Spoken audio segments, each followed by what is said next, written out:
Brazil made their debut on international soil last year here in Katowice. This year they will be in the finals, but we still don't know who they're going to be playing against, and we are about to find out. Will it be the dangerous Danes of Astralis or the supersonic Swedes of Fnatic, who have been absolutely emphatic? And I'll stop there with the poetry because we've got a game to dissect. It's going to be huge, guys. This is a rivalry that Midsummer in the TSM banner, that was the kryptonite of Fnatic, but so far no one has been that since Dennis has joined. It's Astralis. To answer your question, who's going to join Luminosity? Well, there you go. All right. Well, I guess the segment is over. There we go. Let's go to the casters. That's it. I mean, obviously, Astralis has been in a slump since the end of last year, beginning of this year. But ever since Barcelona and maybe the week leading up to Barcelona, I think they've started improving again. I think they've shown some of their old form, and I think most importantly, they've regained that confidence that they've been missing. Yeah, I absolutely agree. I did pick them from the very beginning as well, so I've kind of got to stick with them here as well. I think they're in excellent form. Sip has been out of his mind, and whatever internal trouble they have, maybe they have some things to discuss, but I still think they're an extremely powerful team right now.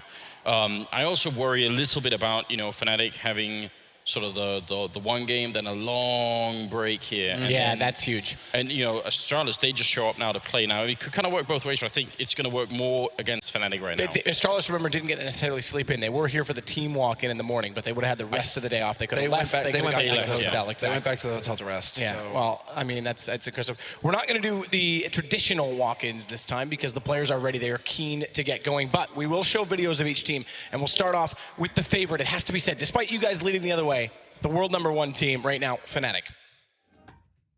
The return to the Spodek Arena in Katowice will bring back fantastic memories for Fnatic, who were able to claim the major title here just 1 year ago. Will that same performance be repeated here this year with the Intel Extreme Masters World Championship up for grabs?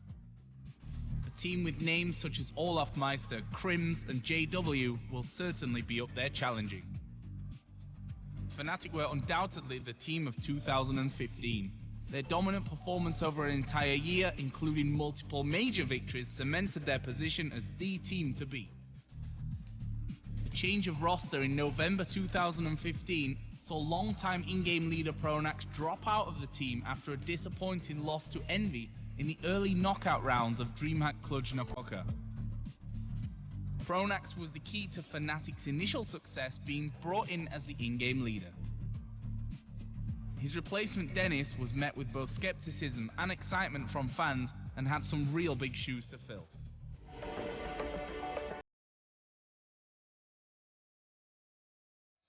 So there we go, Fnatic once again in this tournament. Again, 5 in a row unbeaten, but they build into this. They had a slow group stage in many ways. And even still now, we have questions about them going into this semi-final. We're not convinced, but we can never rule them out. We can never rule them out. I'm going to say that one more time. Does anyone want to agree with me? I'm actually okay. So we came out. I was talking actually with Lord and his I think girlfriend. I don't want to get that wrong. Lady friend. His lady partner. friend. Yeah, his partner. Yeah, partner.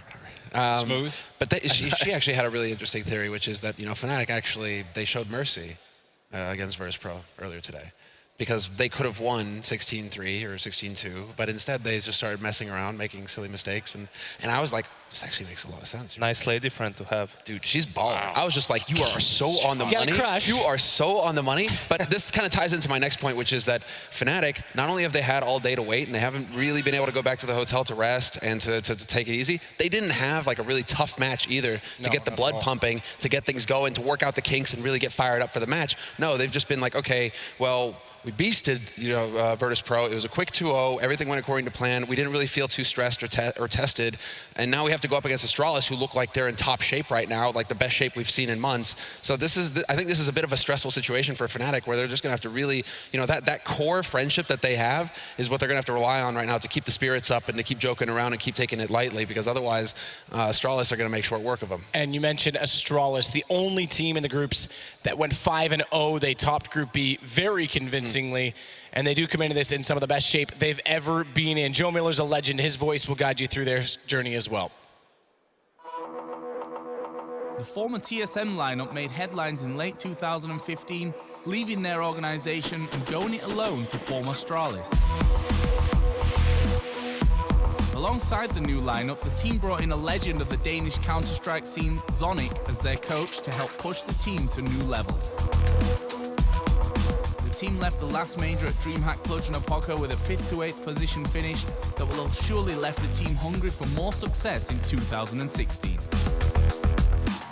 Their defeat at the hands of Luminosity at DreamHack Leipzig 2016 left fans of Astralis looking for more, and a strong showing here at the Intel Extreme Masters World Championships will no doubt go a long way to boost their confidence as we move towards the first major of the year.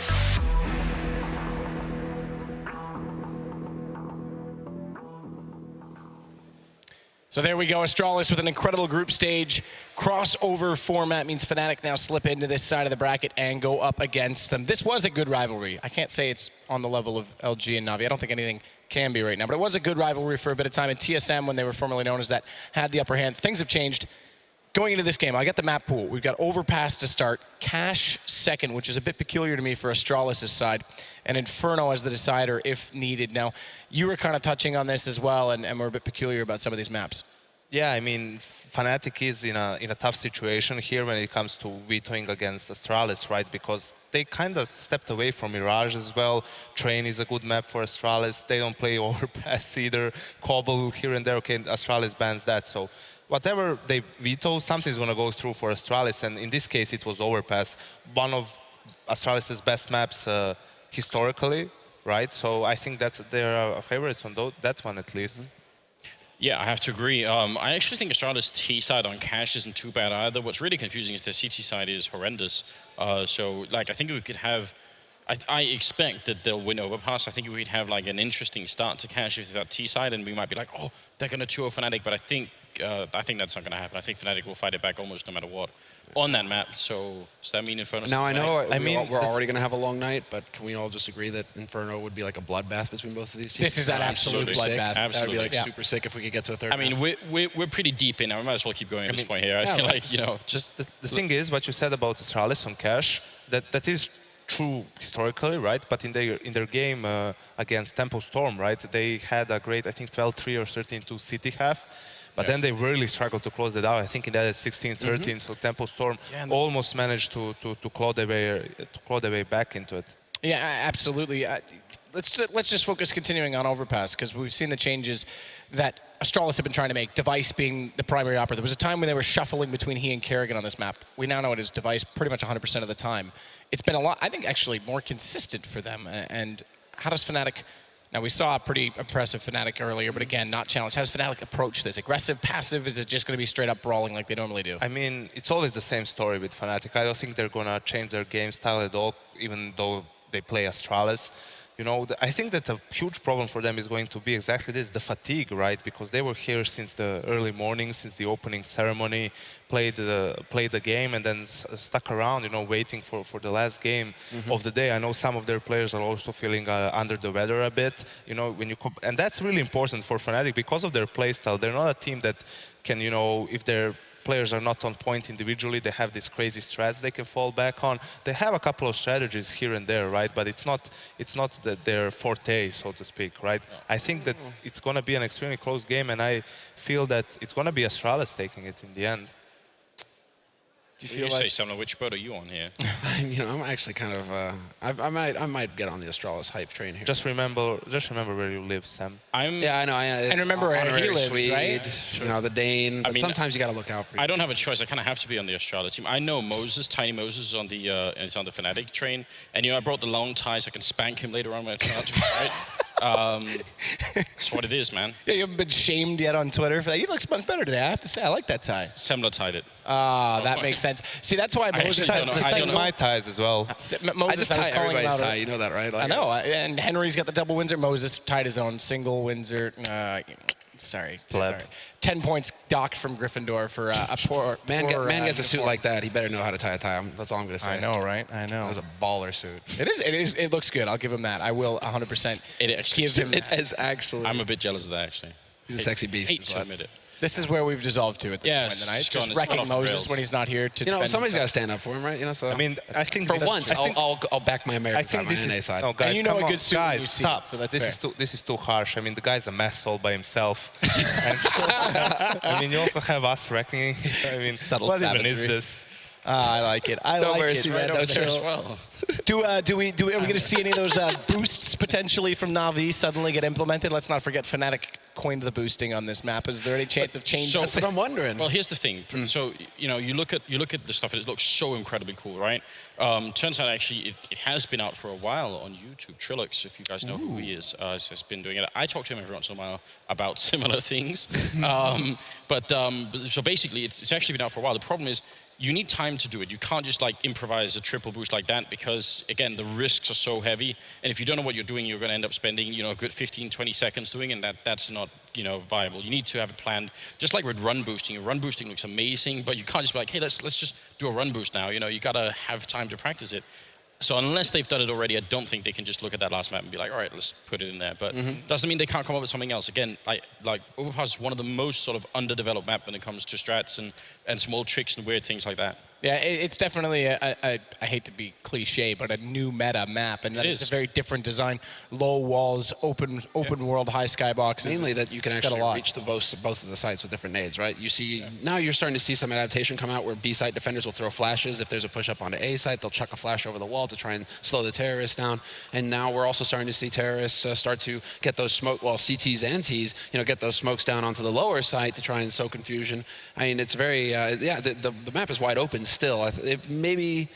No, it never went that far. But like Olaf boost, right? It scared people away from innovation on the map. Yeah. Well, innovation. I think that's why I'm a fan of new maps coming into the pool. Right? You get to see who really is clever. It's one thing to mimic a strategy and a style of game that's been around for years and years, and kind of you make it a loose adaptation. But it's one thing entirely, or another thing entirely, to create your own on something that's new and have to be the pioneer of it. I respect that a lot.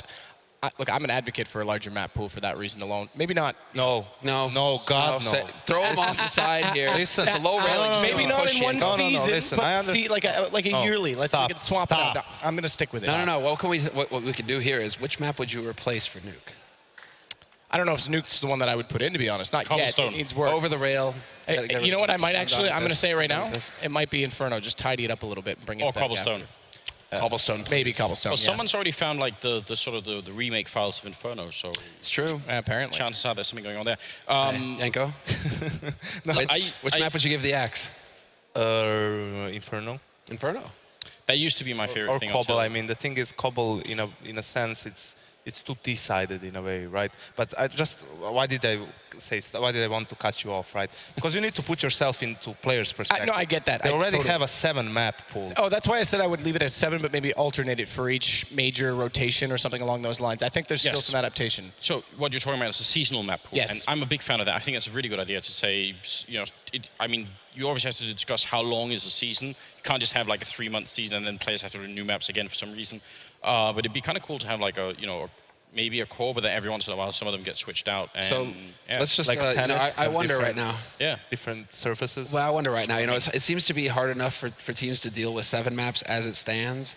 If we're rotating maps all of a sudden, it's probably like the end of like half the pro scene's But hang on, like when you had the old Nuke, Virtus Pro and NIP were the 2 most successful teams on it. You took that out of the pool. We know what happened to NIP and Astralis. TSM. He didn't play. But the point is, if there's different maps, yes, there's going to be inconsistencies. That gives other teams maybe a shot in the dark at things. We can make this a safe space. It just takes one quick push. I don't accept. I only use it on the outsiders, Sam. Come on. Look, I don't. That is one of us. I don't accept the idea. Smartest guy, but we love him. It's all right. Look, Canada. I don't accept the idea that it's too hard for teams. I think teams like Luminosity are proof that hard work can definitely make you a master of very many things in a very short amount of time. I think it's about taking it seriously and being hardworking. I think those are like the 2 things. I think it's definitely possible for a team to be good on 7 maps and also sort of alternate some of them every once in a while. I don't think that's too much to ask for. I just think a lot of You need a lot of players don't want to put in that time. Come on, guys! You need to remember, you know, how it was like when they introduced first Cobble and Overpass. Only a couple teams played it. It was a long time before teams started picking it up.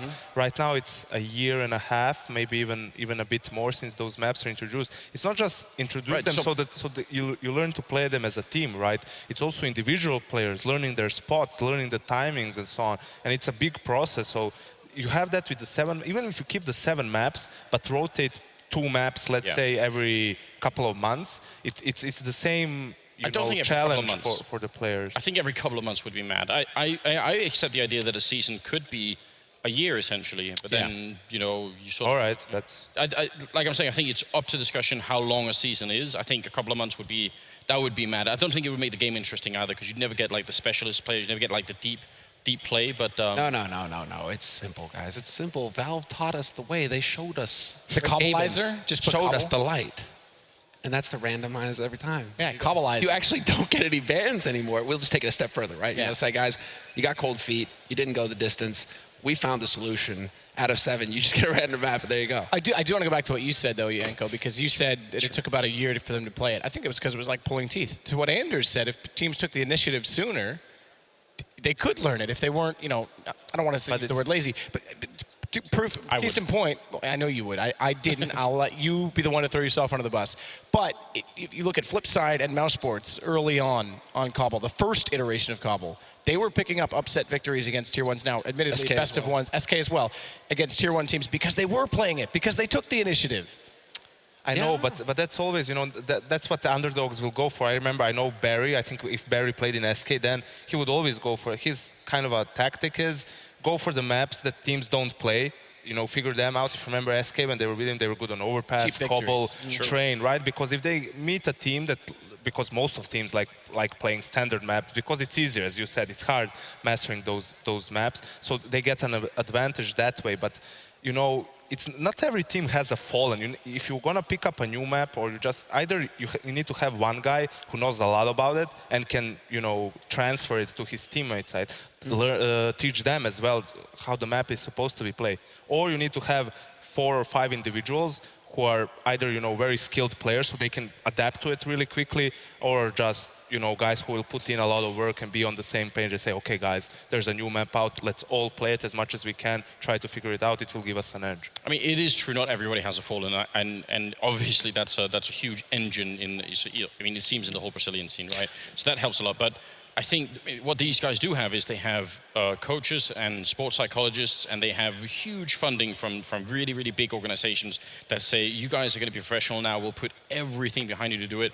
And I know from talking to some people who are on various teams shall remain unnamed, but say, well, sometimes it's actually really hard to get my teammates to focus on these things. You know, yeah, exactly. We can have a team meeting with we can have a team meeting with 5 people and try and discuss something, and only really 2 out of 5 will actually worry about what's going on. The other 3 won't. You know what's the main problem with that? I think that still the majority of players started playing Counter-Strike for fun, right? Yes. It's only in the meantime that it became something they could maybe earn some pocket money, then some more money, now make a living out of. And the stuff we're talking about here is the most boring things you have to do as a Counter-Strike player. Now, I agree, if you want to be a pro, you have to do it. It's like something that's going to give you that extra edge to be the best. But I understand, you know, why some players are reluctant to do it. This is so interesting. You're almost sort of paraphrasing something I've been thinking about for quite a while in my mind. And I think the answer to it has to be, I don't think fun is like, you know, sort of the opposite of being a professional. I think it's possible to be very professional but still have a lot of fun. I think that's where the players need help to sort of make the transition from having fun in your bedroom to actually being a professional player. Wow. I'd love to see that. I just want to say a quick one. For me, fun is when I'm winning. So I'll do whatever it takes to. There you go. Well, that's the mentality. You are always winning on the desk, Yanko. Thankfully, because you never were in-game. But we do have 2 professional organizations who do put hard work in. Astralis working out of an office now, and Fnatic, well, we don't really need to harp on them too much for victories. They are finally ready. It's our second semifinal. We're about to find out which team will join Luminosity tomorrow in a best-of-5 grand final for $250,000 plus. Don't ruin the moment. It's over to Moses and Pansy for the game.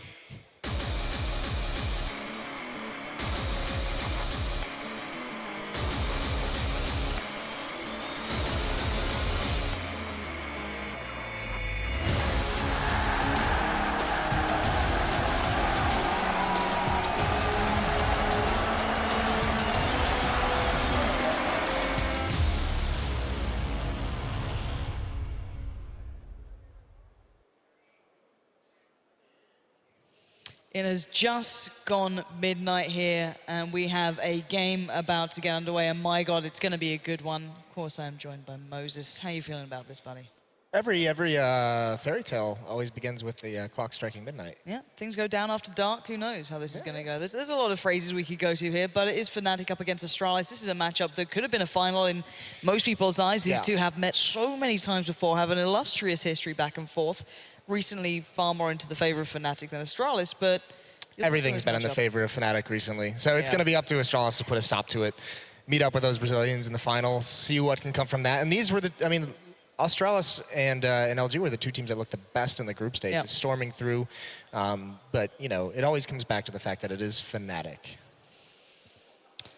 And there were options. There's a couple of theories going around on the desk that maybe, you know, the weight, the sit back, the timing might work against Fnatic finally. There might be a chink in the armor that may not be of their own cause, but it could be there. Now, the desk is actually supporting Astralis a fair bit here.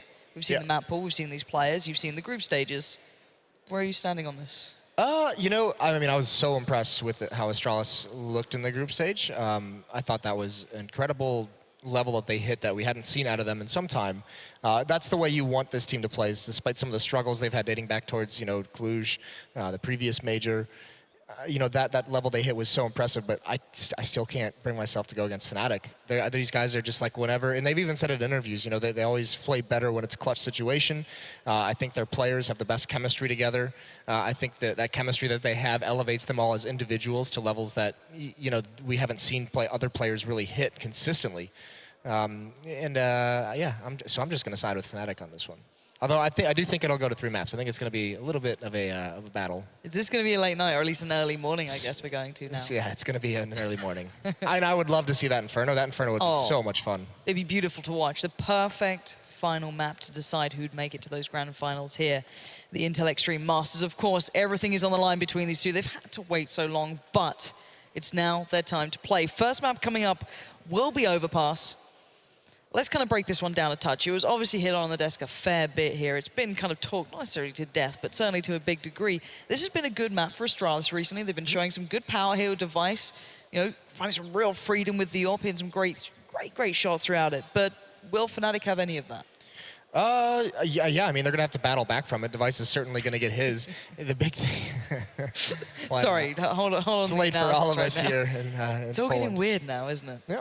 This is what happens at midnight, right? That's insane. That's some crazy stuff. But the cool thing, one of the things that both of these teams actually do on this map is it does come down a lot on their T sides to this Device and no surprise, Olaf.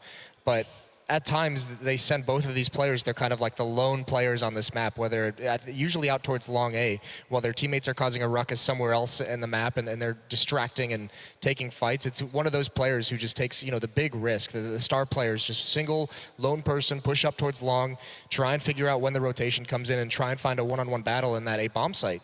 And that can just peel apart the defense so effectively. No mouse lifting to be seen. But as I said, big heavy hitters on the Fnatic side who come into their own. Olaf has been an outstanding performer on this very map as well. Not too in the distance, you know, history, I guess, for these guys. And he's always delivered here, and especially on the big stages. And even earlier today, he had a bit of a good performance as well.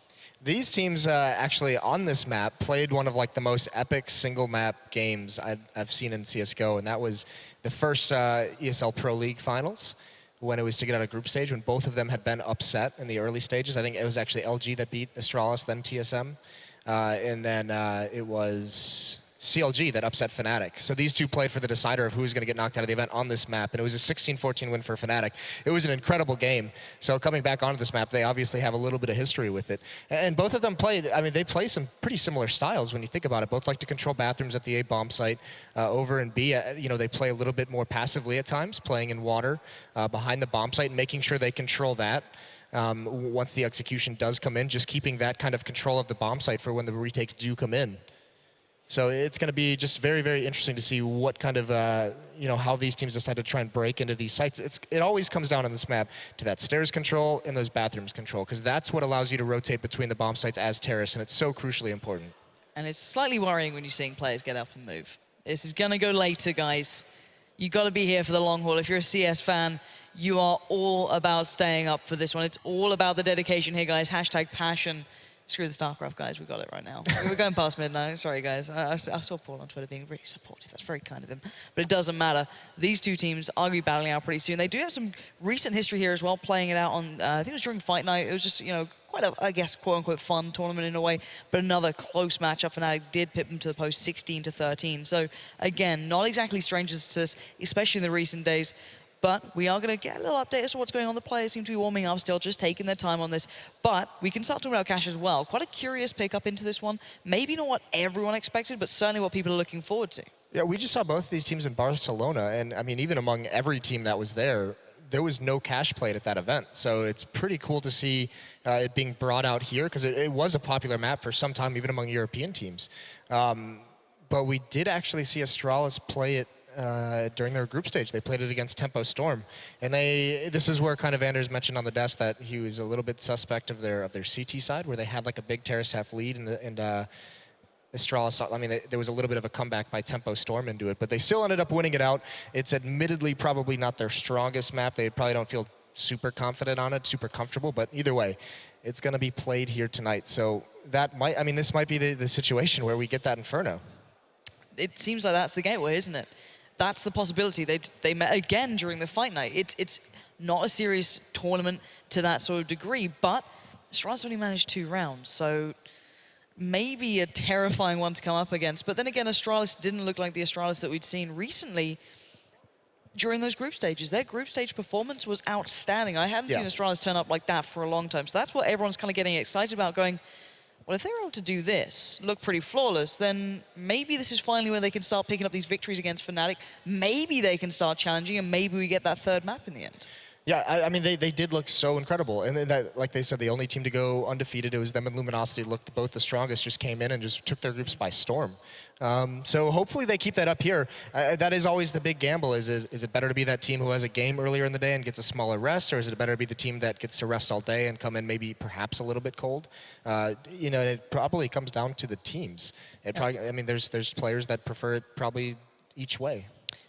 I'm sure there probably are out there. Preferences. Explain. It's gone midnight. It's all going weird, even on the caster desk, apparently. But no, it is going to be a curious matchup between these two. And I think this kind of also kind of notes towards what we were discussing earlier with Tempo Storm.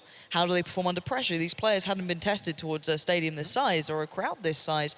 And some players, you know, you look at your Hennies, turned the hell up. He was hitting shots that were ridiculous. Yeah. It didn't equate to the bigger picture in the end, but it doesn't matter. You know, it proved the point that some players get nervous, some players thrive, and it's the same here. Some players will do better if they have that first game originally, get a little break afterwards, but they got the job done. And others will just, you know, prefer to just sit there, kind of think it through. You know, Astralis got to watch Fnatic earlier. Maybe they can get a couple of pieces out of that. Maybe they could work something out. But then again, you can never take too much if you look at just a player against another team or teams against other teams. It's not quite the same comparison. Well, and also these teams have played each other so much. If you don't know what's coming up against you, I mean, that's a whole other issue to think about. But yeah, these guys are so familiar with each other, and it comes down to that kind of experience thing where, you know, maybe in the end this kind of discussion that we're having is a little bit useless because they have so much experience. It doesn't matter. Changes everything. Yeah, well, it doesn't matter what kind of situation, because they've been in all of them before on these big stages in front of the crowds. So yeah, I mean, this is just going to be who shows up, and it's going to come down to some of these early kills. Xyp9x has been a boss. The device, is he going to be able to pick people off? JW's return to form. He's going to be a big factor that, you know, he's been lacking from this team for a couple months, just a little bit below the level we're used to seeing, but he's back now. So all of a sudden, Astralis has that new wrinkle that they have to go up against. Well, this is the big point. There's a lot of specialists that people always account towards Fnatic being out there. You look at your JW with the flair of the AWP, always taking these aggressive stances or kind of these really adaptive routes and different styles every single round you go to. But actually, Device has been doing that pretty well as of late, especially on this map. CT side, you'll see him taking different fights, different places, taking that map control. You look at solo side players, or I'll stick with that for now. And you often think of Crims, for example, but then Xyp9x has been coming towards the top of the headlines. He's been finding this. He's a monster. He has been playing out of his mind. This tournament has been one of his to certainly look towards. Dupree's probably, I guess, statistically outperformed him, but that doesn't equate to, I guess, the magnitude of what Xyp9x has been achieving over on that side. It's so cool because you have Xyp9x on the Astralis side, and then you have Crims on the Fnatic side, and these two players are like kind of those fundamental players. Their positioning is so good. precision aim. It's just incredible what they're able to do when you can combine both of those. They're such effective players, and they're so cool to watch because the plays they make, you know, they're not always the flashiest, but like you appreciate them so much on like a deep fundamental Counter-Strike level. And those are like the hardest players to find. You know, there's not very many JWs or Olafs, obviously, or devices, but it's so hard for teams coming up to find those players that are just fundamentally sound. You know, they beat you by their movement and positioning and how they're able to manipulate the map in their favor. And it's really, really awesome to watch the way they can defend bomb sites. I'm going to be extraordinarily excited to see this one. Xyp9x on that CT side, holding down B like an absolute boss. And Fnatic going to struggle to take any sort of part in that. Bearing in mind, Dupree often now backs him up by peeking down monsters super early, or just maybe taking control out there. It's so beautiful to watch these guys play. And if Fnatic are on that T side, excuse me, there is going to be a tough task here. But these guys will have a plan in mind. As you said, they know each other well. They've met before. They've met on these sort of high-tier stages before. There's no kind of unknown factor unless they've got something up their sleeve. And the one thing that Astralis was saying is, our communication's starting to work perfectly. We were hitting our shots. We've got some new things to pull out here, and everything worked through the groups. But can you do that against someone like Fnatic? Yeah, well, that's going to be the tough part. That's the big test they're going up. But yeah, I mean, even talking to, you know, they came into this event with a lot of confidence, you know, coming in saying they had some really good practices. I know they had some big conversations with Anders, or Homeless Santa Claus, as I like to call him, telling him about how well practice has been going and just being so pumped up about their performance lately in these practices. And you take from that what you will, because it is just scrims and practice games. But it's one of those situations where they actually showed up and, like, I mean, they showed it off in group stage. So now it's, can they bring it into the next day? This is the first time to see it.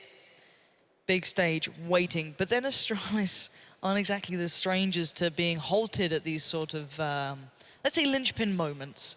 I'm sure there's other phrases we could go to for this, but they are certainly known for sometimes faltering under the pressure. And again, it's Fnatic standing their way. Certainly no easy feat. And I do believe, even if I can use my words, we are almost ready to start this. Again, just the players warming up, a couple of issues here or there that seem to have been resolved. So hopefully we get this one started nice and quick, because I don't think anyone else wants to be waiting too much later for this one to begin. Once it's underway, we don't care. We just got some good CS coming our way. Building anticipation. That's what they're doing. Mind games. Is that it? You know, maybe they're just trying to freeze them out a little bit longer. Astralis being like, you know, you haven't played all day. Is this the game plan, do you reckon? Just getting right You never know. You never know with these guys. They are the Sith Lords. They got those, like, mind tricks going on. I wouldn't even be surprised. That's the one thing. Out of all these teams, if anyone's going to do it, probably Fnatic, you know. I love that. I love that they've been dubbed the Sith Lords of Counter-Strike. It's pretty incredible. Oh, it seems like, uh-oh, there's the fly-through. This is looking like we're almost getting ready, guys. We could be getting excited for this one. Finally, this will be getting underway. The final game of, well, it's not even the final game of today, really, because we're into tomorrow at this point. So I guess the final day or game of this stage? Yeah, well, final tomorrow, too. I mean, we can touch on that. It's a best of 5. That's going to be incredible to watch. That's something different. That's what I'm looking forward to. Whoever gets there out of these two teams to face off against Luminosity in that sort of setting, absolutely perfect. That's something you don't often get to see, so something to be really looked forward to and savored. And I don't know who I'd prefer to see that against. Personally, I like to kind of see Fnatic in that sort of situation, but then again, Astralis playing the way they did would give us a beautiful matchup as well. Well, yeah, I mean, this is a cool thing that LG plays such fun Counter-Strike to watch that no matter who they go against, it's going to be, it's always like some of the best matchups in Counter-Strike we have at the moment, like 3 of them involve Luminosity. It's like, and it's against, you know, teams like Na'Vi, Fnatic, and Astralis. The cool thing, you know, it's almost like you kind of want that feeling if they're going to win this tournament, they have to go through, you know, the Grandmasters. They have to go through Fnatic.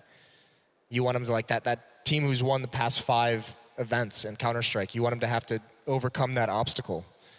So we will see which one it is, obviously, at some point. So where was your bet again on this? Fnatic you were standing with. Did you think 3 maps? I have no reason to go against Fnatic. It's so hard for me when I watch them play. I think that just the style of Counter-Strike they play is so effective. It's so hard to read. They have the best teamwork that I've seen, and it's oftentimes the teamwork really shines in situations where communication is sometimes impossible. Just during the heat of the moment, it's, you know, split-second decisions that are always the correct ones when they play with their teammates, and they do such a good job of covering for each other. So. I mean, and it's going to be tough. It's going to have to see which Astralis comes out today. Like, what is it going to be? The one from the group stage? Is it going to be the one that we've seen struggling? Because Fnatic hasn't had these struggles. And the terrifying thing is that you kind of worry that this could be swings and roundabouts for Astralis because they are that team who can shy away, and this is almost the atmosphere for it to happen. They haven't had the time on the stage yet. This is their first appearance. Sure, they've been warming up. That's not even to question, but it's kind of worrying if they come out on this and they don't get to that big start. Fnatic start rolling, but. You know what? I think we've almost hit all the normal topics. We can start, divulging into map pools if you really want, and adding new ones in, removing others. That was the funniest thing because you could see the rest of the desk is like breaking down around Anders, and he is trying so hard to have like a serious theoretical conversation about it. It kind of sums up our green room as well to the vast majority. It's like Anders trying to have this, in-depth discussion about pretty much anything, and everyone else is just. I think is the only way I can put it without dropping people in it. But it seems though, after all my lies of saying I was almost ready, it actually is almost ready, and we can kind of keep the discussion of map pools aside for now.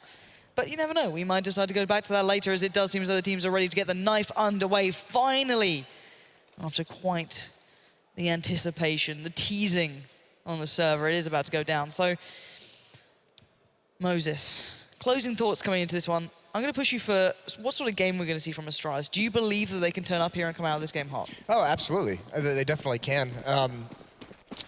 And I think it's going to have to start out. I think it is going to be that. I think there is going to be that battle over bathrooms and stairs. I think that's going to be a crucial thing to start out with because JW is going to get aggressive with his AWP at some point, whether it's out towards long, whether it's towards party, in the bathrooms, and Astralis is going to have to contain that because his style of opping, I've seen specifically on this map, JW is one of those oppers that with his mobility and when he's effective with that AWP, he controls the whole map. He dictates where you can go. So on this CT side now, where Fnatic is going to start, it's going to be a little bit of a scary situation where if JW starts going off early, all of a sudden Astralis' options could just start to get limited.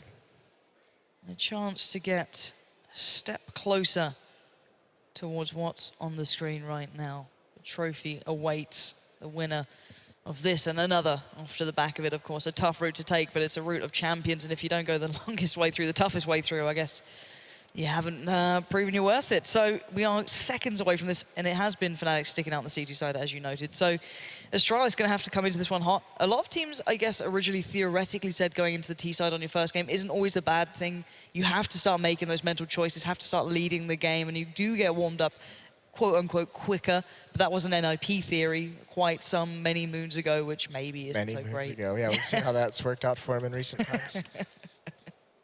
A little bit of a jab there, but they did look excellent. It's just mean, dude. They did look excellent. Oh, now you're trying to backtrack on that? Yeah, a little bit. Just let me have my moment. Don't worry, guys. You look great, I promise. Let me have my moment. No, they actually did. I was very impressed with how they looked in this event and the group stages with Threat. So cool things hopefully coming for those guys to get back on top leading up towards the major. Yeah. Yeah, they suffered at the hands of one of these two teams, that being Fnatic, of course. The game on Inferno was something to be remembered. Brilliance shown by NIP, to be fair. They had a lot of that kind of, I guess people called it maybe the influence of Threat starting to show. You can hear the Danes get themselves ready, but Threat aside, all of that aside, is back down to this one. Fnatic against Astralis. I can't keep hyping this up like it's going to start, but I keep believing one day it may begin. But 20 minutes of discussing it's that hope. It's that hope that you came in here at the beginning of the day with. I had one map I told correct. you it was fleeting. It's a fragile thing. Me. Finally now, the match is counting Joel, in. you take it away. Yeah. I've been broken in the past, mate.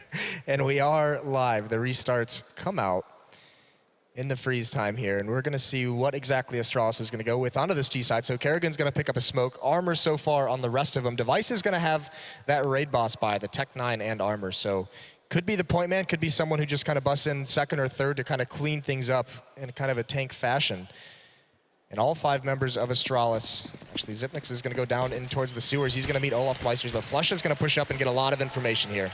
Here we go. This is the second semi-final of the day, and this promises to be an absolute blast between these two. Astralis taking quite the aggressive stance, and already Zipnix and Dupree going to find Olaf and Dennis, and that is a brilliant beginning here. Yeah, that's so key. That control is just destroyed. JW's got to try and make some kind of play. He gets punished as well. Zipnik's not getting caught off guard. He's got 2 kills in the round so far, and it's a free B bomb site. Flusha and Krim still both over towards the A site with nothing to do. And Device is normally the guy you got to look at in these rounds. That Tech 9 play from him, normally bulldozering through the B site, hasn't even had to be gone towards. At the moment, the last 2 players, Fnatic being Krims and Flusha, one with Kit being Krims, the other, Flusha just has the armor. Gonna try and find something here, but they are so locked out of this. And look who's waiting. Karrigan just round to the side. Gonna get the shot off first, but doesn't land it cleanly. And actually it's Flusher to find the shot. And now Flusher will fall in the end. Cajun B and Dupree close it down. A good start there from Dupree and Zipnix, the two players who've been stepping up pretty massively throughout the tournament so far, each in their individual way, to give Astralis that first round. That was a sick read by Astralis. If they researched that, knew it was coming, the pressure downstairs from Fnatic, and they just collapsed upon it. Zipnix was just waiting to pounce, and 4 members storming down those stairs. Didn't even need to trade any kills. They just wiped them out immediately. Second round is going to be a buy-up for Fnatic. You have the 5.7s, the CZs, the Scout on Flusha as well. All rifles for Astralis, so they're not going to have that aggressive SMGs with the mobility. They're not going to have a lot of nades to use to clear out position, so any early frags from Fnatic are going to be super dangerous going on. But there's the opening from Cajun. There's still Olaf from Flusher, though, pretty close by. I wouldn't completely write Fnatic out. Doing damages this round, and that's the step towards it. Bomb now noted. Olaf tries to back away, but challenged out by Karrigan. Trades it through. Now, Dennis looking maybe for a reaction here. Gonna get the tag, not the frag. Almost claims that. Karrigan 3 HP. You said this could get dangerous, and it certainly has, but Astralis keeping it fairly safe. There's still Crimson Flusher, though. And this could still get deadly. They're going towards where these players can have a sort of impact. Yeah, Cribs has just got to read this. He's got to get back up towards that A bomb site, because right now it's just Flusha, and he could be getting pinched from 2 different locations, so he's got to pick something. They know exactly where he is. Cajun's just holding the angle. Down goes the Scout. Just Crims with his 5.7, and there's nothing left he can do. Maybe try and get an exit kill. I don't imagine Astralis is going to care too much about trying to hunt him down. With the 4 rifles they still have on the board, there's no reason to lose one of those AKs for sure. Karrigan with the Glill's only got 3 HP, so I imagine that Astralis is just going to be content to take this round and walk away with it. Good stuff from them, keeping those 4 rifles in the game as well. Crims gonna try and position himself, maybe to catch one solo player going out, maybe try and do some damage here. He's still looking for that, but absolutely lovely stuff from Astralis again. And I've got to go back to that first round as well. The presence of mind to understand the fact that JW will often go on that long flank around as soon as the hand has been shown, instantly coming to mind. I've got a feeling that Astralis are more than ready for this. If they keep up this sort of pacing, it's a very good sign. Still very early in the game, however. And there we go. The 4 players will remain. Crims gets to keep the armor and the 5.7, but that's 2 on the board now for Astralis. 4 rifles remain, of course, and now Dupree can go back in on the MAC-10, just go and try and farm up some of that cash.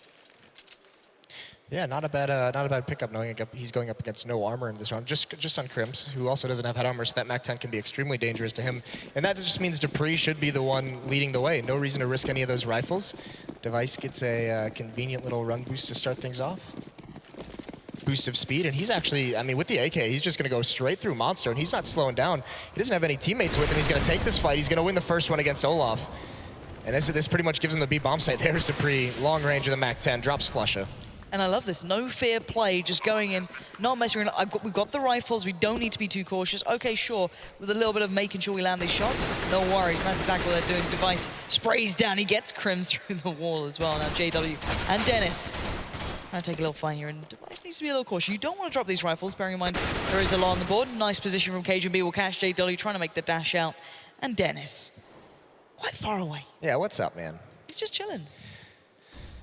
Good stuff from Astralis, and that's kind of that is a good way to open things up. You could see, I mean, I thought Dupree would lead the way. I thought they'd be a little bit cautious about it, but Device was just didn't care, strolling in, and that kind of confidence.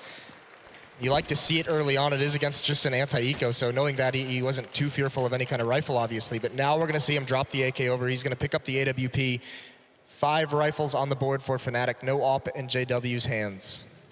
And the limited sort of really limited utility is absolutely bare as bones. They've only got 2 kills so far throughout those initial 3 rounds, so they can be working on very little. And of course, Astralis will know this. And look at Flusha, doesn't care, goes straight in on it, and there we go. Karrigan falls to his hand, and now 5v4. Fnatic don't care again. Look at the damage they're doing. Device gets punished, and Fnatic just laying the smackdown. And Flusha's had enough, and he's going to go for more, and he's going to get more. That's 3 this round from one individual player, just not giving in at this point. And there we go. This is still going. Flusha is going full man mode at this point. Device is the last man alive, and hell, he might be another victim to Flusha at this point.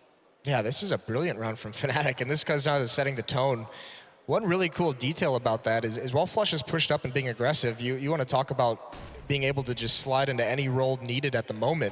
Is Olaf throwing a smoke for Flusha that actually lands in that deep choke point, right past the playground. So that works out perfectly for Fnatic. Flusha is able to rack up the kills. Device has now been taken out of this round essentially from the start. He's got this AWP, 50 seconds left. He's gonna at least get a plant. I don't think Astralis even, I don't think Fnatic even realizes that this is a possibility that he can be in this B bomb site. And of course, the air of caution that Device is duly showing is actually buying time for Fnatic to get a lot closer here, but not close enough to stop this, but they're gonna hear the smoke. And that nade, oh, Dennis! Just bringing it home. It's a beautiful catch. Nicely done. So Fnatic get their first round on the board, and also, very importantly, they don't take very much damage. I mean, they only lose JW. Crimson Dennis, they have 100 HP, so more than likely they have 100 armor as well, so that's going to be just a very easy upgrade to have their head armor into the next round. So saving a little bit of money that way, but now they can get all the utility, so now it gets that much more difficult. You see 3 Molotovs on the board already, a 4th is bought up, 5 smokes to work with. Now, Astralis, with that plant, that does help in their economic situation. If they get another plant in this round, even if they lose, they're going to be able to buy. So they're pretty decently set in terms of their money. 3-2 beginning, completely avoiding any play off the aggression CV came out again. Turning their attention towards this B side, and already trades coming out through mid. And that's Olaf spraying in, maybe trying to catch more. And look how much Fnatic has to work with here. Crims is still on the site. The flash comes out, but Karrigan sneak it in. Xyp9x isn't too far away, and Karrigan can do a hell of a lot of work, and it's Karrigan and Xyp9x to do the damage. Now Karrigan has to hold back the flood, and he can't. It's down to a 2v2, and KGB is not on the side, but the bomb is down. Now they have to hold on to this. Yeah, nice post-plant positioning, but still, look at the nades on Fnatic. There's only 1 flashbang on a Cage, and there's still 2 smokes, a Molotov, and HE on Fnatic. They have a good advantage in this. They're just going to block off both choke points. No one's tapped the bomb yet, so no reason for Astralis to panic, and they're going to boost up on these sandbags. Try and peer over the top of the smoke. It is smoked off. Oh, JW falls at just the right moment, and then he finds him on top. They know where the second player is now, and that nade brings him down to 8 HP. Spamming through the smoke, he can't get it done. A second round for Fnatic now. But like we mentioned, that plant in this round is going to allow Astralis to buy again. A little shaky there from KGB, just taking that shot. I think it was JW adjust around, but the one thing is as well, I think on the site, it was Flusha in the end coming back around to try and get back into that one, but it was just the presence of mind to check everything. The flash is coming over. They instantly knew that the only player could be maybe tucked down all the way in Monster, or he's gone right round towards short, so instantly working out what's going on here. But Device is back on the ult. Those plants have added up, as you've been saying, the money slowly building into the pockets of Astralis, even though suffering into these gun rounds. And a different posture here, a little more passive, but Dupree looking for the early challenge. Dennis on towards short, could be holding that a little more actively, and again, Fnatic, a different tone here and a different pace. JW's got this AWP. He's got it out towards long right now, and he's going to peek this way and see absolutely nothing. Device is coming in delayed. He's got an op. So a little bit of a battle here, but JW's got the angle, but he gets flashed back. Nicely done from Device, but still, JW's going to go back for the peek, and Device punishes it. He holds the angle, and JW falls. Lovely dominance on that spot there from Device. It will give them some footway, or at least foot into this round, should I say. Is now Flush is looking for an opportunity to maybe find something back for that, but KGB, Karrigan, and Device are giving it nothing. Fnatic as well, looking on towards B as other options. Can they recover one of these kills anywhere else? And Xyp9x, a master at this, not going to give him even a shot at it. This is the crazy thing about Fnatic. Even when you get that opening kill, you've got to be very careful immediately afterwards, because Fnatic always looks for a way to find that equalizer. They're just going to get aggressive right behind losing a player and go for the big time play. Now Flush up, he does grab one. He's had a great game so far. That Molotov isolates the teammates of Cajun from trading it off. Swings towards bathrooms, but there's Dupree. Now Device towards long with the AWP. Flash over the wall. It's only Olaf here. The rotation is on, but Olaf's got to hold strong. He gets one, he gets a second as well. Beautiful job from him to delay as long as he can before getting taken out. Only Olaf was a bit of a phrase. You got a question at times, and now sets up the rest of Fnatic to come in. Dennis finding Xyp9x, and now Dupree in a 1v2 has to go full man mode here. Crims is low, and as is Dennis, but that bomb safely in their clutches, and there is Dennis holding it close to heart. Fnatic pulling things back. Yeah, those 2 kills from Olaf are great, and they're crucial, but the time he buys manipulating that smoke around the edges of it, Astralis has to spend so much of that clock just to clear him out of the position. The rotates finally come in for Fnatic. Part of it also is just that aggression behind losing a teammate from Flusha. He gets such an early spot. He gets so much intel on where it's coming from, how many people are there. He's able to call it out, and that's what allows his teammates to get into better positioning. Now, this is the aggression from JW we're talking about. He misses that shot. Now he's going to fall away safely. And Flusha was always there supporting as well, ensuring that no one came through the connector, ensuring no one could play that. He instantly held the angle on the push, so Astralis could never instantly chase that down. But you can see Flusha's still around pretty close by. JW's not too far in the back lines either, but Astralis have very little to work with here. A couple of Deagles and P250s. And actually, Fnatic's given up complete bathroom control. Flusha now going to peek it. There he is. He finds the shoulder peek. He's got to be careful. Coming up the highway now. Cajun does fall. Dupree peeks as well, but he's got JW to support him. And that nade cleans him out. So 5-on-3 situation now for Fnatic. Defense still holding strong. Yeah, they've got 3 players on the side. Device is going to find a kind of a beautiful shot towards JW, but it's not going to be followed up by anyone. And Olaf stamps down the hope that Astralis may have started to consider after that one shot. But there we go. Now, here's the big question for Astralis in this round, because JW got aggressive with the op, went for that early pick up the stairs. Olaf, or actually everyone in the opening gun round, the 4th round, got heavily aggressive from Fnatic and pushed up towards the fountain, and they ended the round early that way. So Astralis has got to be very wary of the different aggression that Fnatic is throwing out at them, and that might slow them down a little bit. They've got to be careful. They can't lose too many players. And once again, this time it's going to be JW still aggressive. New angle. Device is looking for him to push up. But look at Long as well. Flusha and Dennis are just going to push up there. They do not give up this map control in any way, shape, or form. Be it B, be it A, it doesn't matter, and they are going to show some presence. Dupree tries to swing out on it, but he can't find the shot. They've already backed towards at least a safer angle again, and now while this happens, JW's joining them. This is terrifying stuff for Fnatic, but they are holding this one down, and again, costing Astralis so much time, even earlier into this round. And here's JW. The bait peak is about to come out, and he has none of that. He lost it out before, doesn't fancy it again. And he's still got Dennis holding even closer. Yeah, what this does, Dennis is now isolated. So you can see the smoke from Flusha is going to buy him a little bit of time, and he might try and rotate back through the bathrooms through that smoke, or actually, there could even be a crack here. He might be able to find some kind of edge in that smoke that gives him a huge advantage. And just all the while waiting for Astralis. They have 4 members, 3 members directly about to pressure bathroom. Zero control along for Fnatic, but will it matter at this point? Astralis building up towards trying to make a play off the back of this, but there's Flusha, there's Dennis. That crossfire that was set by that smoke comes into the action. Now Dupree and Cajun B at least trying to buy back here. Zipnix falls, and now Dennis on the swing out does get the tag, but can't finish the job. Cajun B again fighting hard, but by the time it swings down to it, Fnatic trading so perfectly, leaving just Dupree to make something happen. He's been working up Long so long, he won't even get a step towards the side. JW stops it before it starts. Controlling bathrooms, Fnatic is doing it so well, and it's denying all this map control. Astralis is spending so much time, so many bodies. They're not being efficient in trying to push back this defense. So that map control that Fnatic has is preventing Astralis from doing anything they want. You can see them trying to take it, because if they can force them back, if they can keep their players alive and put the defense in the bomb site, then they can start manipulating rotations through the stairwell down towards the B bomb site, start throwing some fakes. But this time they've got to switch up the look. Heavy towards the B bomb site right off the bat for Astralis. This is a nice switch up of pace. We haven't seen Fnatic have to deal with this yet, but they already have a lot of players looking towards it. Flusha and JW are actually going to start maybe even coming over as well. Dennis, Olaf, and Crims are the players towards the side. Dennis watching for that push-up, but it's Dupree to catch off Olaf. So now Dennis looking for more. He's trying to trade it up, but no. Nice work from Astralis, but still, back and forth kills coming through. But this has allowed Astralis to get that bomb down. And now Crims, Flusha, and JW weighing up their options. Zipnix in such a crucial spot inside the bomb site, and he picks his time perfectly, but he misses the shot. Flusha punishes him for that mistake. Now down to a 3-on-2. Still a lot of utility for Fnatic to use. Flashbang comes out towards Monster, blinds Cajun and Device completely. Good advantage for Fnatic, gonna swing out his Crims. Device takes him down, but there's JW with the op. Trades go out that way. Device still blind, down at red HP. Smoke goes down in the bomb, and actually JW just plays it perfectly and through the smoke. JW, an incredible play. He's going to get the defuse on top of it. And look at Olaf, he is loving that. Instantly, they all light up, their faces knowing exactly what just happened, JW. Everyone been saying, Joel, this guy's finding a little bit of that old JW style, that little bit of magic, that little bit of ridiculous stuff you just cannot do, and look at it.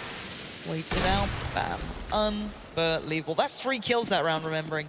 That wasn't just, one just to close out. That was influential play again from that man. So, well, outshining Device really at this point, but it's still early enough in this 6-3 so far, and JW getting that confidence, going for that pick. But it does mean the Astralis can start taking their way through towards maybe long or start trying to respond off the back of it. Look at that Molotov from Flesha, just to assist JW in getting out. Such good teamwork. You can see Device, I believe it was, wanted to peek that, but the fire lands just as he's about to swing out to punish that aggressive play.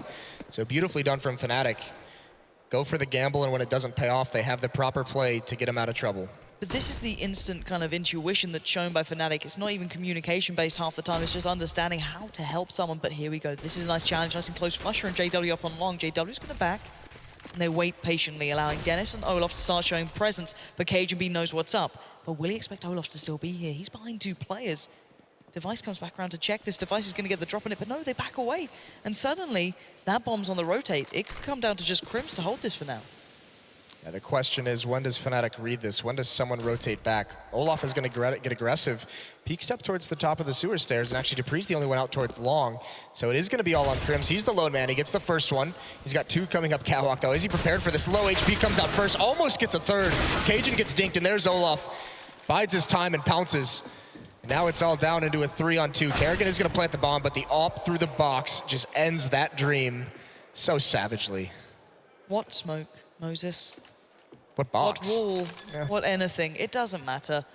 And hell, he's chosen the sandbags, KGB, but it doesn't matter again. JW is a monster at the moment. He's picking up these influential kills time and time again. And there's the pause coming out from Astralis, calling that one in, and it is tactical as well.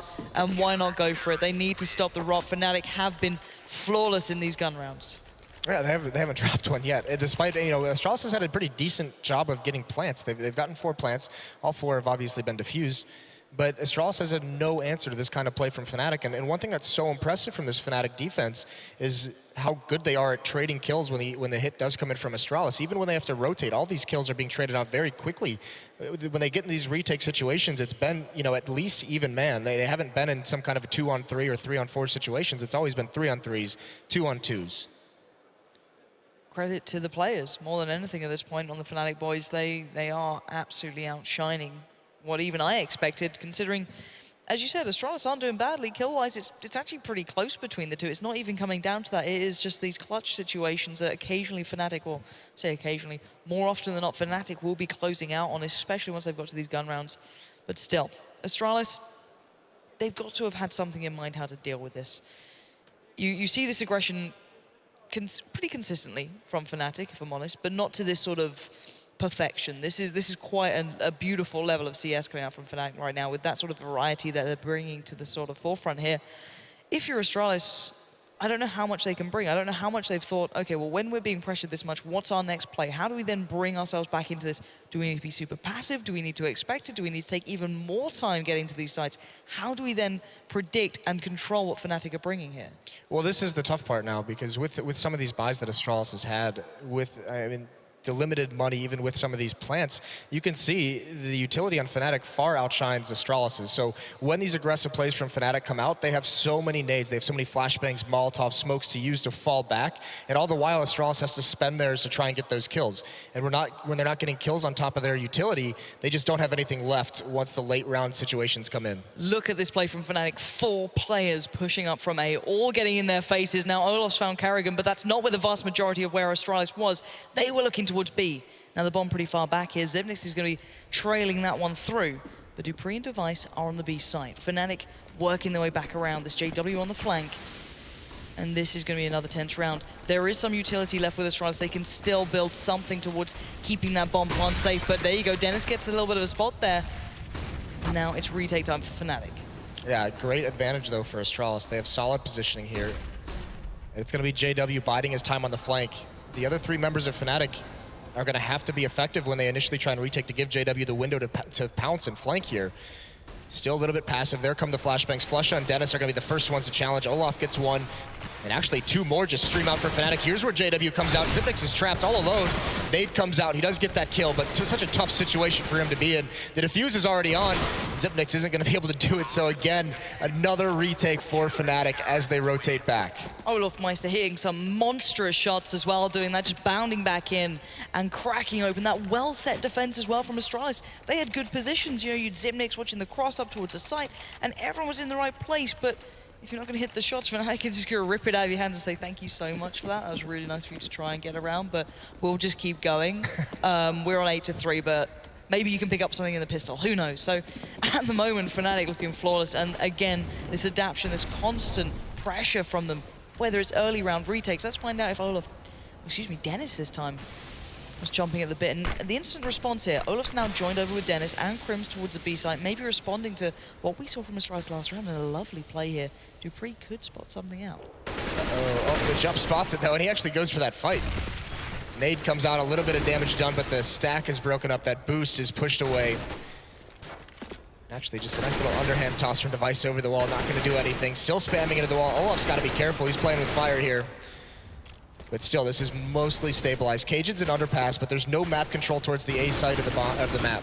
Olaf may play with fire. He was the player on this very side to be dancing in those flames and still get the defuse. So Astralis is still going to run the gauntlet here. Already a couple of players through. Xyp9x sneaks his way out. Crims knows this. He's going to check it out, and there, the timing on that is unreal. He gets the fight he wants. Karrigan will trade it out, but the only difference this time is finally Device gets into the action here. Smoke still into place. Going to be put down again by Device. Maybe consider the option of applying the bomb, but left, right, and center, Fnatic are finding these kills, keeping the advantage in their favor, and causing Astralis to work so hard. But bomb down in a bit of a tricky predicament, let's say. This is going to be a tough one from Astralis to try and find some of these kills. Yeah, 25 seconds left. And Dennis just biding his time. Spotting Catwalk is Flusha aware. One is so incredibly close. And neither has been spotted, but they're finally low HP. Device is down. And now they can just tag team him. The trade is in. Flusha does get it. Cajun cannot adjust in time.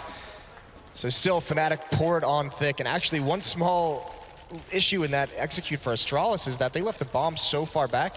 Karrigan was supposed to come up right behind on Xyp9x's hip to trade any kind of kill to support him in any way that he can, but he had to turn around to get the bomb. So Xyp9x was very, very isolated, all alone.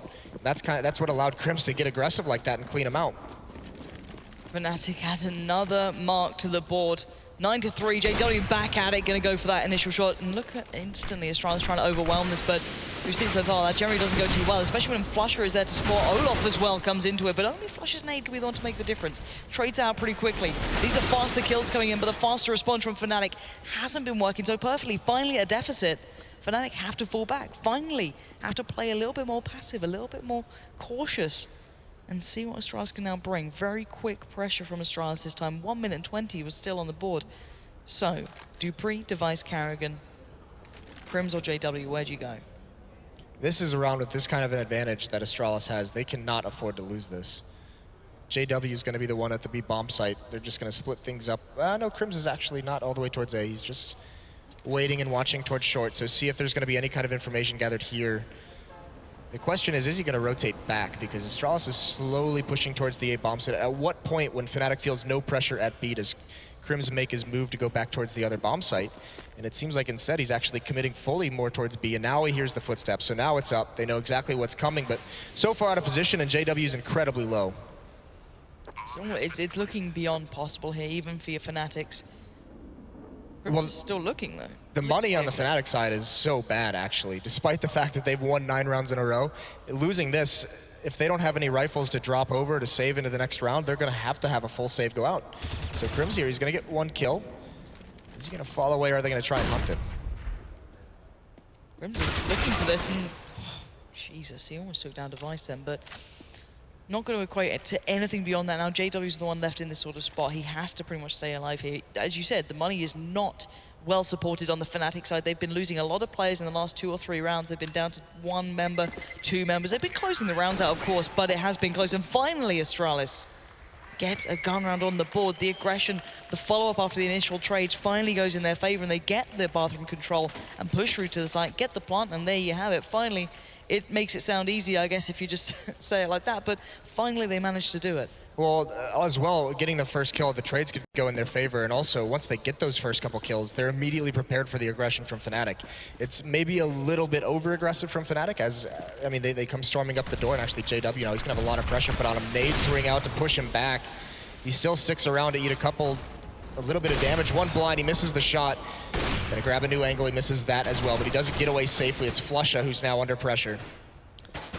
Flusha's got a little bit of swing back, though. He can pull himself back towards connector. There's no one else down there. He doesn't know that, but You'll find out pretty soon that he's pretty alone here, but it's Olaf, Dennis, and JW going to hold the site. Olaf's got a rifle as well, but it doesn't matter. His hands have been removed from this round, and dupreeh spots out one just before the smoke, still gets the spray in towards Dennis, and JW, oh, what? Finds dupreeh, still alive, can't do more damage, but Flush has now made his way to the site, and Xyp9x is surrounded. 11 HP, 1 minute on the board, and a lot of hungry Fnatic players closing in. Yeah, and it looked like he wanted to make his way over towards that B bomb site, but it would have given up his position if he just full out sprinted, so he is very much trapped at the moment.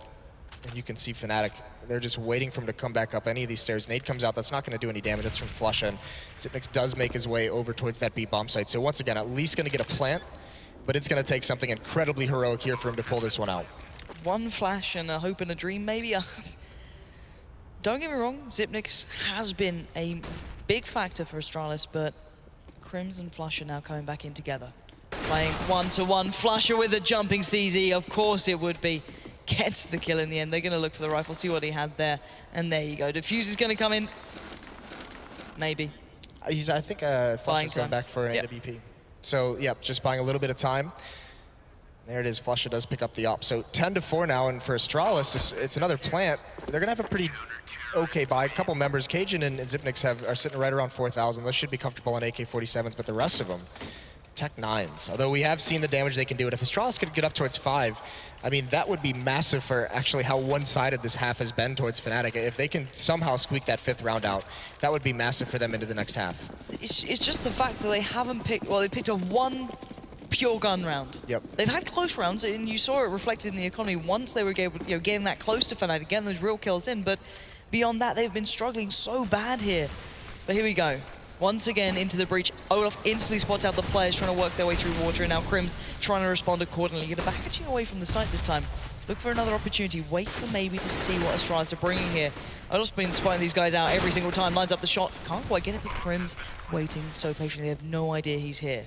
He's surrounded by about 4 players, and suddenly he shows his hand, and that's a double. Switches up to the 5-7, makes it a triple. Crims individually doing some insane work here, and he even goes for more, but dupreeh is now outnumbered, outgunned, and about to be out of options as Dennis closes it down, and another one for Fnatic. That's got to be so frustrating. Crims is... just for good measure. Play, Flusher. That play by Crims is incredible. There's not many players who are going to make that kind of a play and that kind of an impact on the round, and that just... I expected him to be a little bit more aggressive, but just waiting for that smoke to start to fade, and then the switch to the pistol on Xyp9x. Astralis, nothing really going their way, even when that sight seemed to be firmly in their favor. So on to the second half. Astralis does not have very many mistakes to give up. The one thing is that I was so excited to see how Device did with that orb. But I have a horrible feeling we may not get to see it on the CT side. We definitely didn't see it much on their terror side because Fnatic just controlled the economy so much early on, and then it got to the point where Astralis just needed rounds. They couldn't even afford to save for that AWP. So, I mean, a really staunch defense set up by Fnatic, and now dupreeh gets a little bit aggressive, forced back. 3 members of Fnatic streaming up the stairs very quickly. This is highly aggressive. All 5 members are going to be over towards bathrooms. Olaf is going to clear out long all by himself. Now, they've spotted that out. Xyp9x is already on the way from B, but suddenly they're like, okay, no one's pushed. So Fnatic showing everything and saying, guys, actually, maybe we don't want to believe in that just yet. Maybe we want to see what we bring later in this round. We've only played with, what, 30-odd seconds. There's a lot more to be seen here. Now, sure, JW's taking a little bit of damage, but yet they've reset what Astralis were bringing. That aggression has been quelled, I guess, at this point, and dupreeh will be watching that push-up device. Already finding Olaf is going to be perfect. That's a great beginning here. The bomb now making its way around. Astralis just need to play this perfectly.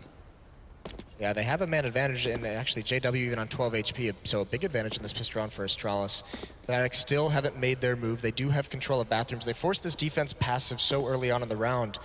But now with so much armor bought up, they have no utility to execute onto this bomb, so they're going to have to win these battles, and here it comes. Dennis with the pistol. Who else? Opens up on a dupreeh. Device is forced back, but he gets the fadeaway. Flush it falls, and there's the trade from Dennis. He continues his aggression, and he gets dropped by Cajun. Kerrigan's round the back. This isn't over yet. If only those 2 players from Astralis by the time, Fnatic can be flanked upon. JW does get the bomb down, and actually not a great place here, and it's Kerrigan a little bit too late to the punch, and Xyp9x is the one with the pistol to come up with everything they needed, and the defuse defuse will follow Astralis. No one was questioning their pistol rounds, bearing in mind it was the gun rounds that we were looking towards on that T side. Now they may have a shot to actually get that far to prove us wrong here. Yeah, there's some incredible shots. Once they get that first call into Olaf, all the trades are going to be going in their favor with that man advantage. But, I mean, that fadeaway by Device, Cajun as well, jumping shot onto Dennis, that's sick. Sexy CS. Yeah, well, do we see this? Yeah, this one was dirty as well. Oh, it just cuts away. That's unfortunate. With the plant, you can see Fnatic not investing into armor. They have upgraded some pistols to do a little bit of damage if they can, but they're going to go for the AK buy into the third round. So Astralis has got to make sure they don't lose too many of these rifles. Those are going to be so important moving forward. Fnatic seeing what they're coming up against. There was no stack out. There was no instant nades coming through from Astralis. They're playing this with an air of caution, and you can't really blame them. They need so many rounds here. As you said, they can't afford too many mistakes. It will equate to pretty much the game here. And there we go. Flush are going to make the first couple of shots, at least in any sort of real threatening position, as Xyp9x is the one there just playing off towards the side. He does have the M4, so a little bit more supported by Karrigan than usual, but let's see where this bomb goes. Crims has it in hand, and he's yet to decide, but Olaf's creeping his way up by a long. Device might be caught off by this, actually. And no, he's not. Device controls it well with the M4, and he's going to just slink back towards site. And again, Fnatic not being given too much room here to work. That's a play that we've seen Fnatic make, you know, pretty frequently on this map, especially when they have guns. As you can see, a little bit of pressure is applied to the B bomb site from Fnatic, hoping that maybe it peels away a rotation for Olaf to find that one-on-one with Device. Device wins it this time, obviously a huge advantage in terms of his arsenal. And now you can see Fnatic, nothing left but to hit this B bomb site. What can they find? Flush and falls. There's JW with the response. Not enough damage dealt, though, and now the rifles come into play. Long range. Fnatic is more than likely going to get nothing else. JW down into red HP, and Xyp9x holding the angle. I love the way JW is crouched under that, though. Like, he's still looking for a chance. He's got 20 seconds, and never say never with JW, I guess, and back into it we go. Swings out. Not going to get anything closed down in the end by Dupree. So, Astralis follow up as true to trend with the second round. Hell, they even closed the third in the first half. See if they can do it again. This time a little bit more of a challenge, let's just say, as the rifles have come to play. 4 to be precise, and then Olaf just going to go for the scout into this one. P90 still on Karrigan. Again, if he plays that towards Monster, still maybe has some viability, maybe, but we'll see where he takes that, as it looks like Fnatic are picking up the pace here. 3 members quickly out towards the B bomb site. Oh. Olaf, okay. Is this a boost jumping scout? Yep. No. Oh, the train. The train. That's train so cruel. MVP. Still, like any moment this could happen here. I'm so desperate for this to happen again. I want to see another thing put on this map because of what Olaf Meister has done to it. That train just saved somebody's life. Who was it up there? Cajun, I believe. If only he knew. Big fan. Yeah. The train there, but Karrigan's the one who's going to be tested now. He's got the P90, and he does pretty well with it. Trades it out in the end, gets the information, but the bomb was actually working its way through Monster, but actually Xyp9x is the only one on this site. Kitchen B's pretty far back at this point, and Xyp9x in a very typical position here. Could be worked out quite quickly by Fnatic, but he does step himself back. Now the smoke will cover off Fnatic as they need. Olaf Meister does find Cajun, but at the sacrifice of a hell of a lot of HP. They are very low here for Fnatic. The bomb is planted, but JW takes the aggressive peek then and actually works out against Xyp9x now 3v2. They have the upper hand. Dupree and Device on the retake. Need to work out where these players are, and look who is lurking in that smoke. JW, oh my god, he's still there. That's not good. He's missing completely. Finally, Olaf finds him. Thank God. Device gonna drop one more smoke on it. Flashbang as well. He does get that kill, but he's got to stick this defuse. He's gonna get on it. Olaf's very low. He gets dropped as well. One more that he's got to deal with is Crims. This bomb is just too far gone, even with the kill. So Fnatic outlast Astralis in all the smokes and flashes that were dropped into that bomb site. I just love the fact that JW just sat there just knifing, just holding down mouse one, just hoping. Thank God Olaf found him in the smoke, because JW, he sitting in that smoke, he probably tried to line it up before that second smoke came out, just thought he had it. Couldn't find him, but Olaf bails him out. These rounds are incredibly close, again, but it's not quite the way Astralis need this to go. Close or not, it doesn't really matter. It's about the victory at the end, and look at this buy-up coming out. Yeah, well, this is the most crucial round, because if Astralis loses this, they are fully invested into it. All of a sudden, they have no money, and Fnatic's going to be at 13. So this AWP from Device is the strongest thing they've got, and it's got to come up huge. Dupree hears two members, Olaf and Crims, just stomping past. They're gonna not check. Olaf gets caught off guard. No one checked that. They had 4 players moving past. Now, Cajun B actually might be a little bit surprised that actually 2 players were coming up long at this point because no one looked out for dupreeh, and dupreeh is still doing what he does best, causing havoc. Crims goes down, and dupreeh still in a perfect spot. That is the bomb, but now Cajun B needs to be on with the AWP here. Doesn't get a thing achieved with it. Still a bit of damage being traded out, but this has halted the Fnatic assault. Xyp9x perfectly flashed in towards long, tries to spray into it, doesn't catch much again. And dupreeh still on the run. He's picked up a gun and suddenly it all goes wrong. 58 seconds, 3v3. The bomb can be recovered and these guys will once again have the play of the map. Astralis is out of utility as well. With 50 seconds left, they're gonna have to find some kind of information because JW and Dennis are just watching the flank. Flush are watching towards this A bomb site. But no one from Astralis wants to be the one to give up that kill. If Xyp9x just trying to jump over these boxes, he does spot Flush is still here. That pulls Cajun B back, at least for the moment. For now. Xyp9x been praised so much in the last couple of days. Again, going to be asking a big question in this one of having to deal with Fnatic about to come towards the site. If they do, about 18 seconds, they need to commit pretty soon. Cajun B's back on his way around, but it is Xyp9x who's going to be making first contact. Shoulder peek comes out from Dennis, and that is a swift removal from the side. Cajun B is there, but with 10 seconds left, Fnatic have the bomb. Cajun with a stunner hits and takes down JW, giving a chance into this round. Dennis now down to 14. Flusher sitting pretty, but so aggressive. Cajun's expecting this, but he can't do anything about it. And now Flusher's on the loose, and Carrigan is terrified. Oh, that's a nice little death cam fake from Flusher, jumping down, acting like he's going to get arrested, force Carrigan to turn around and chase him down, waste more time on the clock. Now he's in a safe position. Dennis, low HP, he's going to fall. So there is a Thomas on Carrigan as well, but he's really got no chance into this round. Flusher has played this so perfectly, so he's going to outlast him. The one saving grace is that Carrigan has found that AWP. Close again, but another. Again. What? There goes the silver lining. So nothing going right for Astralis whatsoever. Wah, wah, wah. Just a nice kick in the gut as a parting gift.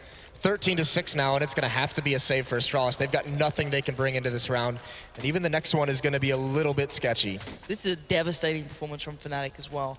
They've been closing down these rounds so well, and Astralis, sadly for them, been getting close. People like dupreeh, I think it was that round with the CZ, having a big step up, but it made no odds towards the end of the way it played out. Now Astralis, as you said, down on nothing. You said how imperative that round was, how important it was to the bigger picture here for Astralis, and it didn't work out the way they wanted. However, Astralis this time going on a fact-finding mission, it seems. Xyp9x and Carrigan trying to do what they can. Device going to be met by Olaf with a UMP. Well, I guess if he saw Flusher using it, maybe he can have a bit of enjoyment with it. And it's actually Dennis and Flusher to be doing the cleaning up here. They're a little low, but there's so little to work with. Oh, Device. Is he going for a knife? I honestly thought he was going to go for a knife there. At least someone jumped at him. Yeah, they've been vicious with these knives lately. And Carrigan, I mean, he can clean someone up, but he's not going to find any of the low age. He does bring Olaf down to 3, but 14 rounds now for Fnatic. And Astralis is going to have to buy into this. And once again, much like the first half, their utility, their nades are just far surpassed by Fnatic. They are not going to have a lot of options open to them. And for me, this game has been about Flusher. The kills he's been bringing in, T side, CT side, were absolutely huge. And not only that, they've been a pure frustration. His play on the CT side, holding down A aggressively, supporting all the others, was absolutely sublime. But now it's time to see what they can do on this T side. Again, a little bit of a switch up here, turning attention towards B, and it's going to be, oh, Dennis with a stunning opening. Carrigan just gets absolutely decimated. And you're into this 5v4 already, and Fnatic are looking dominant. They're looking confident, which is even more scary when they're taking those sort of peaks and hitting those sort of shots. You got to wonder, can anyone step up to the plate?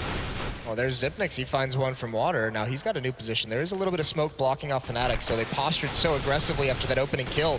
Haven't been able to find anything until just now. Crims drops Cajun. Xyp9x still the surviving defender at this B bomb site. He's hiding behind smoke. He's got Olaf very low, but hasn't been able to find anything since then. And Astralis has got to be wondering what's going on. Xyp9x with a pop flash is going to push through. He can't find anything still. And Fnatic is just slow playing this. Just making Astralis sweat. Panic going to be coming through, going, guys, where are they? We don't know. No one's able to see the rotate, so they don't know if they're fully committed, if there's a couple here. Oh, but I tell you right now, Fnatic are all here, and Xyp9x is going to be in trouble very soon. Also, Olafmeister is low, but the rest are doing the damage. And there's dupreeh doing what he can do as much as he can. There's 3 kills back to back, but it's Olafmeister now in a 1v2. 30 seconds, bomb not quite to hand. And this should be all Astralis' round. Not as quiet as he wanted there. Gonna get the bomb. And I don't see a way he can bring this to 2 individual 1v1s. No, Astralis is playing this so well, and actually the timing, just as he goes to plant the bomb, he's gonna go for the no-scope because he can't commit too much. There he goes, God. he gets the first one. Now he has to plant this bomb here. Actually, he pulls the fake, the mind games, and he wins it! Of course he does, it's Olaf Meister. That is an absolute masterclass into how to play almost an impossible 1v2. Play the time, play the players, and play out of your mind. Olaf Meister, what a goddamn player. This guy, 1 round away now from the map 1 under their belt. Fnatic 15-6, Astralis floundering under what Fnatic are bringing to this matchup. And individually as a team, whatever you want to put it to, Fnatic are outshining Astralis on what I thought was going to be a very close map. That's ice cold from Olaf. Faking the plant, and if he doesn't get that kill, if there's no peek, if for whatever reason there's no movement from for the remaining defender there, it's just game over automatically. What a play, and now there it is, Dupree. He does find the first kill onto Dennis. Can he get away though? He does deal some damage to Olaf, who's playing far back, but he's surrounded, he's pinched in. Nade's gonna come out, JW finds the kill anyways. And just jumps with his knife out and gets taken out by Cajun with the deagle. I guess at 15-6, you know, why not? But there is a lot on the line here. It's just JW, you know, when it works out, it looks great. When it doesn't, questionable. But we are left in a 3v4. Now, I doubted Olaf in a 1v2, so I'll never do that again, and it's 55 seconds. They got a lot of time here, but aggressive positioning from Astralis could cost Fnatic a couple of players, and it's on this man, Cajun, about to be peeked by Scrims. Did have a lovely little angle on that, just crouching underneath it, but of course he hit the shot, and now A could have been theirs, but actually taking an air of caution. But look who's round the back here, Zivnik's almost there on time, but so limited amounts to work with here. Yeah, and they know where 2 players are now, so there's no reason for them to slow down. They know at the very worst they have a 3-on-1, but Kerrigan's gonna win the opening battle. That smoke's gonna prevent them from finding him initially, but Flusha just keeps pushing forward. Now it's all on device. This bomb is being planted, 2-on-2, and it's a tough situation for Astralis with first map on the line. 2v2 as said, device gets challenged down, and it's rinse and repeat. The timing is vicious from Fnatic. Zipnik's now in this 1v2 retake. No kid, he's got to make his move. Fnatic set up well, and it's Flusha to come up with it in the end. 3 kills to close down map 1, and Fnatic turn up and mean business. You questioned them earlier, maybe. You could have maybe said this could be Astralis' moment to find something deeper to pull out, but no. Fnatic have had enough today. They've already smashed the Virtus Pro Hearts. Why not get some Dames to bring down? Yeah, I mean, you got to imagine Anders is feeling a little sick after watching that one. That was a ridiculous match from Flusha, though. There was at one point, you can see Flusha in some of these rounds. He just is almost like he's the villain in like a horror movie where he just never stops like moving forward. He's just like slowly walking, always chasing, and he's always gonna find his prey. It's unbelievable to witness how good he is at playing these situations, whether it's smoke in play, whether he doesn't have maybe the advantage of weaponry. It didn't really matter. His CZ coming out on the CT side was insane again, buying so much time for Fnatic to make the right play. It didn't even matter if he was super aggressive or not. He would always buy just enough time for someone to come around and support. But I think we're going to take a very short break here on the casting side of things. But you said maybe Anders not feeling so good. Let's find out how he's holding up. All right, thank you so much, guys. Not the 2-0 we expected or were anticipating from Astralis by any stretch of imagination. Some issues in that game, and again, Olaf showing some balls in that 1 versus 2, I have to say. Who takes 2 peaks with 3 HP like that? That's just saying That's just CS, beautiful you know? Counter-Strike. That's just beautiful. No, Anders. It's basically, he laid it out on the table. It made this sound. And said, measure it. And then Henry G walked in and said, wow.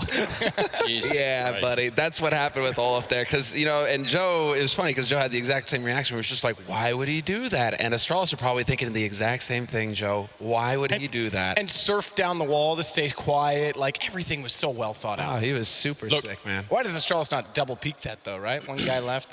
AWP. I think this round is irrelevant. Yeah, it is. In some ways it is. This map was made by Fnatic in about 10 rounds in the first half, when essentially Astralis managed to get themselves into something that looks like basically 10 either 2-on-2s or 2v3s where they have the bomb down and still manage to lose the afterplant, which is so ridiculous. If you just imagine you put yourself and say, we've got 10 rounds with random Fnatic and Astralis members, they're playing 2v2, how many of them would Astralis win? I don't think many people will say, oh, it's going to be 100% Fnatic all the way, you know?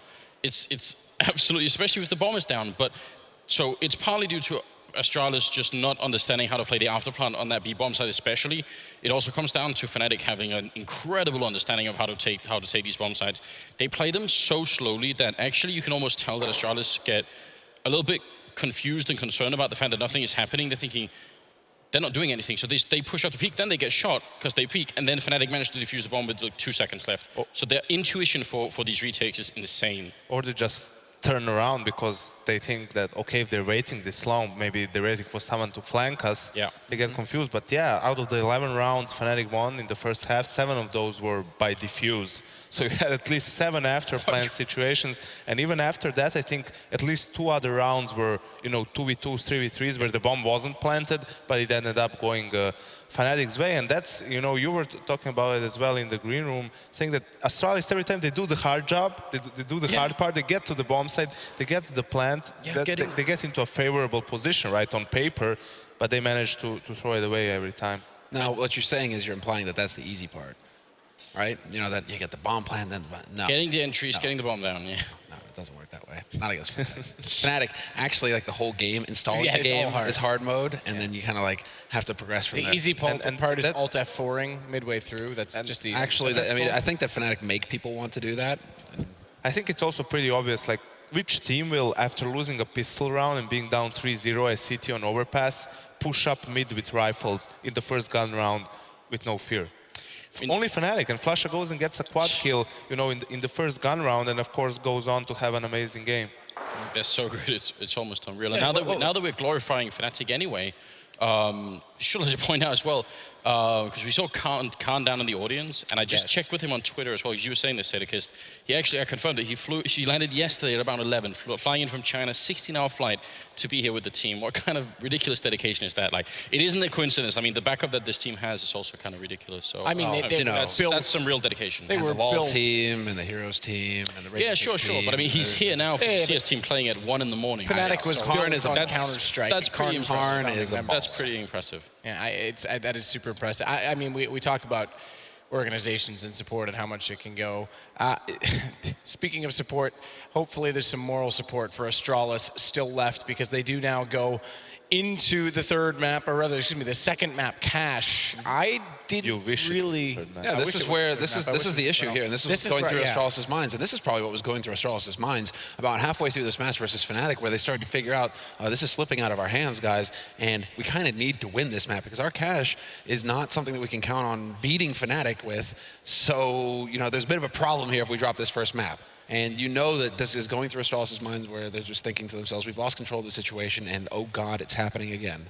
Yeah, well, you know, not to get stuck on Overpass, but I actually think for those 9 rounds until they finally won sort of 1 round right at the end of the half, I think for those 9 rounds, I think Astralis must have been thinking, we're doing fine. You know, we keep being in 2v2s, you get the bomb down, that's fine, no problem. We just need to win 1 round, and then that's it. They won the round, but they managed to save 1 rifle, Fnatic. Then they force up and keep winning. And I think at that point, Astralis... JW had an op. Yeah, JW had an op. And I think at that point, Astralis must be like, this is the most ridiculous game we've ever played. I mean, we are winning, but we're just not winning. Yeah. but in that sense, I think that if they could keep the same mindset, just going, okay, guys, we actually... we're playing well, you know, in certain aspects of the game, right? We just need to step up our comms and individual play when it comes to afterplat situations, and we can still, you know, have the edge. I agree that Overpass was a much better map for them than Caches, but still, I think the mindset is there. Actually, if I can just continue the spanking a little bit of Astralis, what is really, really annoying then, and upsetting to watch, is that because Fnatic was so good at beating them in the retakes when Fnatic won the CT side, you'd think that Astralis were like, all right, we've actually lost like 10 rounds to this particular type of retake that's very slow but sort of very measured, where they're waiting for us to make a mistake, we make the mistake, and then they go. You'd think they could do the same when they were on the CT side, but they also failed to do that, because Astralis played it oppositely. They actually went to try and fight before the bomb is even down. Yes. They sort of take fight. You see Sip down in the B bomb side. you know, peeking through smoke, trying to see if he could do it, and eventually they lose too many people, and then Fnatic just like, sweet. That's where the Crims guy comes into mind. He's so good at being efficient and staying alive in those situations. Well, Zipnix is supposed to be the king of that, actually. We saw that earlier in the tournament during the group stage, where I was just blown away by his ability to turn 1vx situations into 1v1s, just by playing the angles, just by playing very intelligent CS. So you could tell that the nerves were definitely getting to him, because he actually had a fairly poor match, due to plays like the one Anders just described, where he was trying to force things, which is very odd, for Zipnix. He's usually the calm, patient guy who kind of waits for things to happen, and then he reacts to that. No, like Zipnix was, it felt like he might have been trying to make things happen, and that's not his role.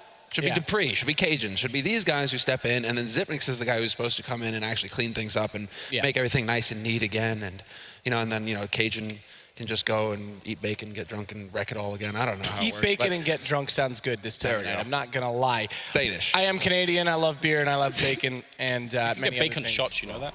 We have bacon shots and we have maple syrup shots, and those are even better. But only thing better than maple syrup shots is Counter-Strike. We've got another map at least, and Fnatic, I have to say, in full control. We'll see if Astralis can find a way back into it in just a minute.